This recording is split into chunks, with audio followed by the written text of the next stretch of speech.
Welcome to Glow Music Institute, and I'm glad to have you in today's class. My name is Pastor Bernard. You can call me Pastor B for short. I encourage everybody to keep studying. Yes, it's not easy studying, but I pray for more grace for you. And as you do so, you will excel.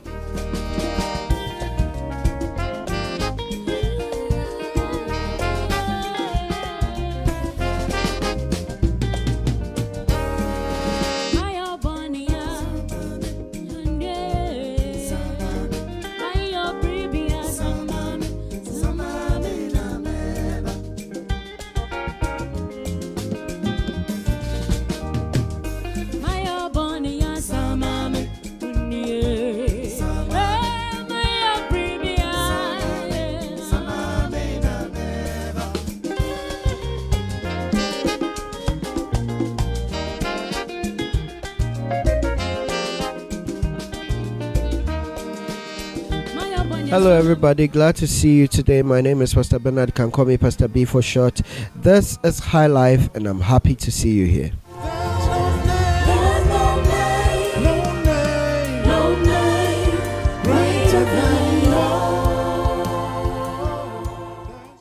At the end of this lesson, you should be able to explain the origin of Highlife. You should be able to list traditional Highlife instruments, and you should be able to name artists which made Highlife very popular.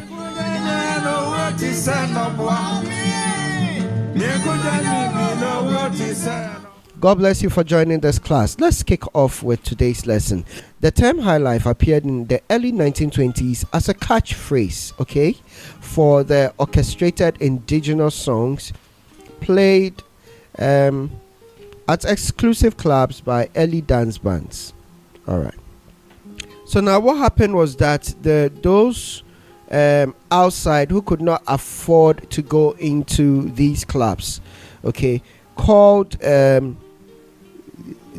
kind of lifestyle that those who had the means to enter the clubs as high life, because those times to enter the clubs you had to in the first place it was expensive to be able to enter the clubs, when within these clubs were these bands, these dance bands which were playing orchestra music, but of course mixed with our African percussions and all that, but we're playing these orchestra music dance within these clubs. And now to enter you had to pay, and you also had to sometimes be in suit. You needed to dress formal, and sometimes even with a top hat for those who could afford that. So those outside would look at these people and say, wow, these people, that's high life, they live high. And that's how come high life came about, being associated with that kind of music that was being performed by these orchestras within the clubs. So from the 1930s, high life spread through Ghanaian workers to other countries like Sierra Leone, workers who had to travel there, Liberia, Nigeria, and Gambia, among other West African countries like Ivory Coast, etc., etc. The genre quickly gained popularity as these folks traveled with the music. In the 1940s, as we progressed through the timeline, the music diverged into two distinct streams. There was the dance band Highlife, and then there was the guitar band Highlife. Alright, now let's look at the differences between these two distinct kinds of Highlife. For the guitar band Highlife, it featured smaller bands and initially was most common in rural areas, because of the history of string instruments like the seprewa. Musicians were happy to incorporate the guitar. The seprewa had a guitar kind of, as you see on your screen, it had guitar features, so it made it very easy for them to kind of include the guitar in the guitar band Highlife, as the name suggests. Musicians were happy to incorporate the guitar. They also use the dagomba style from the northern parts of Ghana, borrowed from cruise sailors from Liberia, to create Highlive's two-finger picking style. So you know, did it.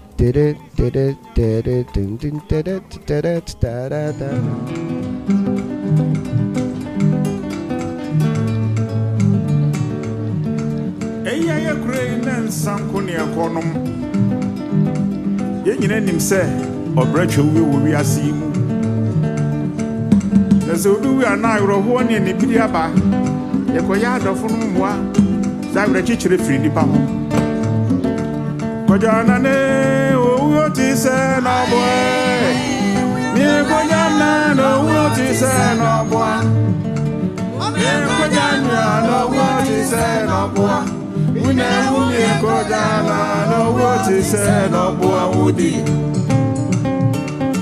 The guitar band Highlife again also featured singing drums and claves. You know, the claves as you see on your screen, and it had some singing, it had drums. Okay. Ike Nyame and his Akan trio helped to popularize the guitar band Highlife, and look at this, would release over 400 records during his lifetime. 400 records. Wow, that is phenomenal, and I'm waiting to see what you're going to release in your lifetime and what your children will be saying about you. Ike Nyame, 400 records. Wow. So now let's move to dance band Highlife. So dance band Highlife was more rooted in urban settings, not unlike the guitar band, which focused on rural music, but this one had more urban settings. In the post-war period, larger dance orchestras began to be replaced by smaller professional dance bands. That's after the Second World War, right? Typified by the success of Iti Mensah and the Temples. So Ike Nyame popularized guitar band Highlife, and for dance band Highlife, you find Iti Mensah coming onto the scene. Some popular artists of Highlife, or some artists who have popularized Highlife music, are Nana Mpedu, Konimo, who is noted for Amponsa. Yamponsa,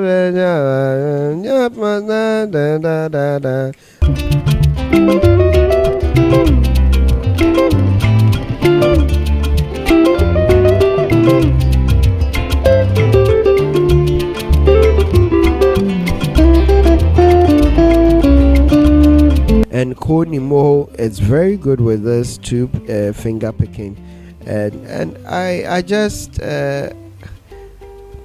I'm just amazed about the accomplishments of Konimo. He recently celebrated his 90th birthday and still playing the guitar. Wow, that is really something, and I pray that you will go that far, and all of us will get that far. And one thing that when Konimo during his 90th birthday, he was interviewed and he was being asked, he said what are your secrets, and said discipline. Okay, so with music is life. Music, if you are disciplined, you really go far in life. If you are disciplined with your music has therapeutic benefits. Okay, when you do music, you live long. Okay, as you play, it has all these benefits. So take music seriously. All right. Amachi Dede, popularly known for the song Iron Boy. George Dako, the guitarist, very good guitarist, popularly known for the song Odo Adwendwen. A Highlife artist who was known also for the song Okoda Kayo Odo. Nana Tufo, who most people would know, would remember Nana Tufo for the song Abeku. Yeah. And then A.B. Krenzel, Apatashi, Sala, give me quarter, I go pay you tomorrow. Yeah, that's A.B. Krenzel.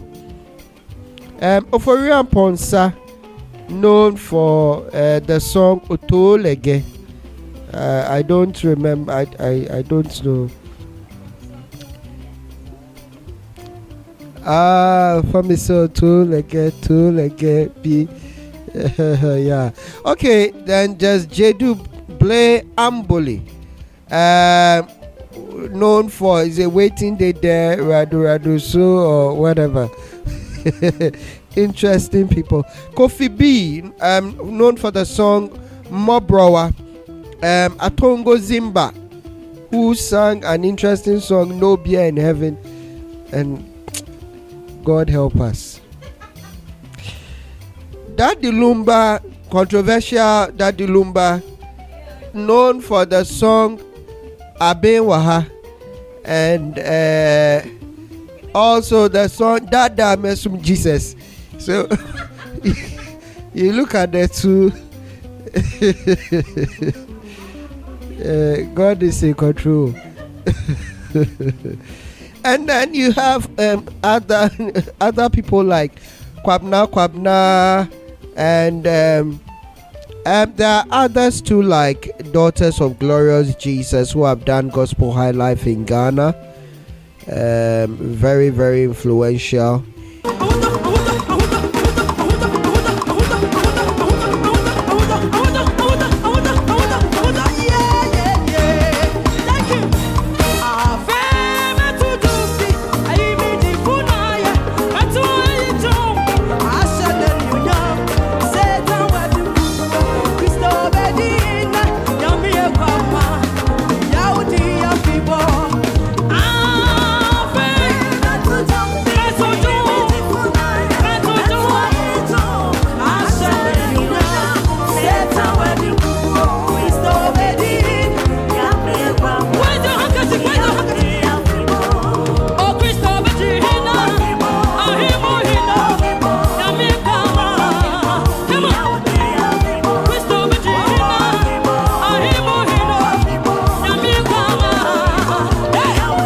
In that area, Ohima Mercy, Ma de Meho, Fear Bonsam, you know, very, very good.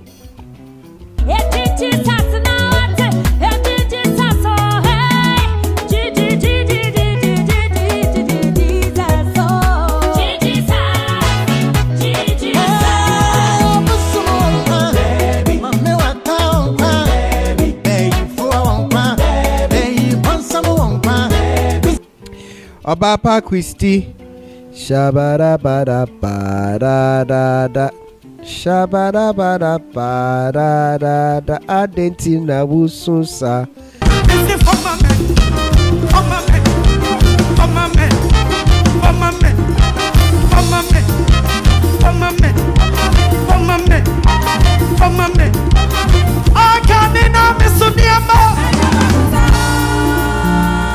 One more time, Pajawan Sasa.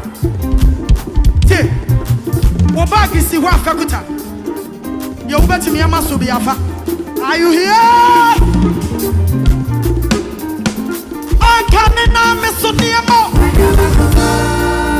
By Obapa Christie, very influential in these areas. Tego Sisters and Kamatete and Kamasekra, you know.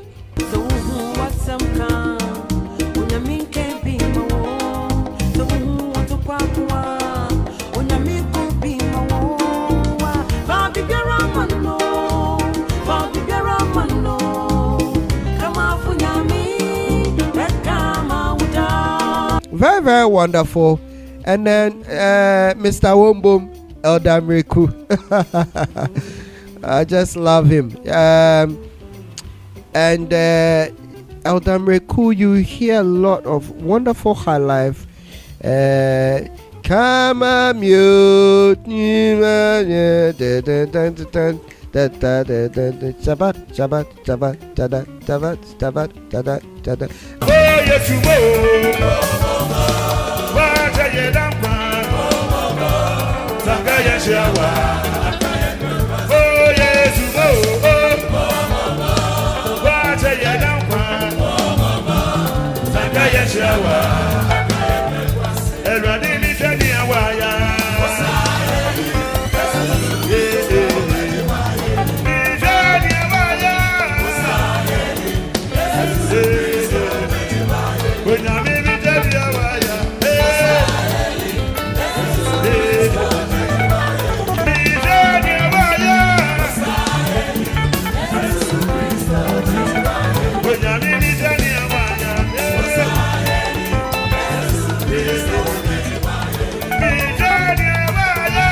These are people who have really influenced the genre over the years, okay, right? Starting right from the 1920s all to the 2000s, 2010s coming.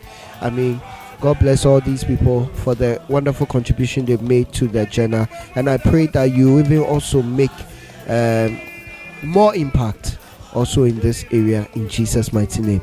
So thank you very much for going through this wonderful lesson with me.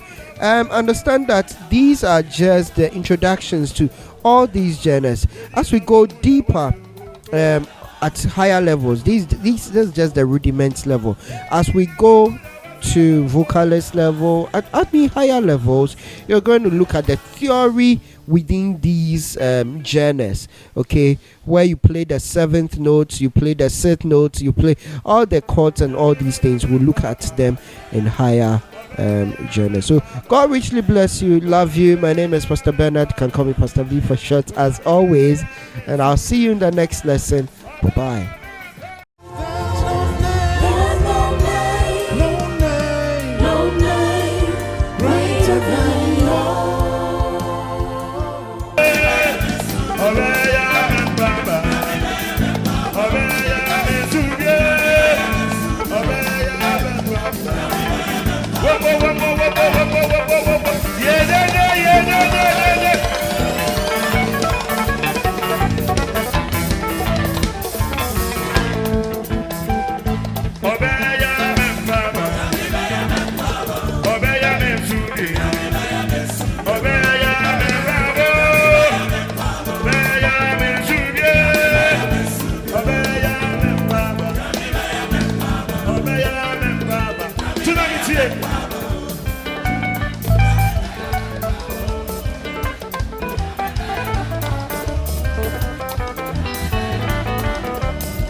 Obey,